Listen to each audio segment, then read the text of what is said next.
ভাবুন তো আপনার সন্তান না, আপনার পোষা কুকুর স্কুলে যাচ্ছে। হ্যাঁ, ঠিকই শুনেছেন। চীনে এক নারী তার কুকুর ছানাকে ভর্তি করিয়েছেন কিন্ডারগার্টেনে আর খরচ করছেন 2 লাখ টাকারও বেশি। চীনের জনপ্রিয় সংবাদ মাধ্যম সাউথ চায়না মর্নিং পোস্টের প্রতিবেদনে উঠে এসেছে এই চমকপ্রদ ঘটনা। 6 মাস বয়সী কুকুর ছানাটি স্যামেট প্রজাতির।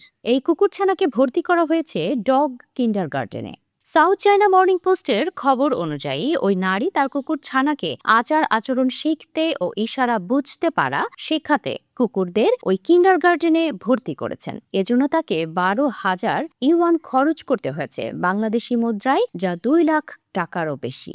এই ডগ কিন্ডারগার্টেনে কুকুরটির স্বভাব ও আচরণ বুঝতে আলাদা পরীক্ষা নেওয়া হয়। অতিরিক্ত ঘেউ ঘেউ করা বা আক্রমণাত্মক আচরণ কমাতে দেওয়া হয় প্রশিক্ষণ। পাশাপাশি অন্যান্য কুকুরের সঙ্গে মেলামেশার জন্য আয়োজন করা হয় বিভিন্ন সামাজিক কার্যক্রম। সেবার অংশ হিসেবে প্রতিদিন কুকুরটিকে বাড়ি থেকে নিয়ে যাওয়া ও ফিরিয়ে দেওয়ার ব্যবস্থাও রয়েছে।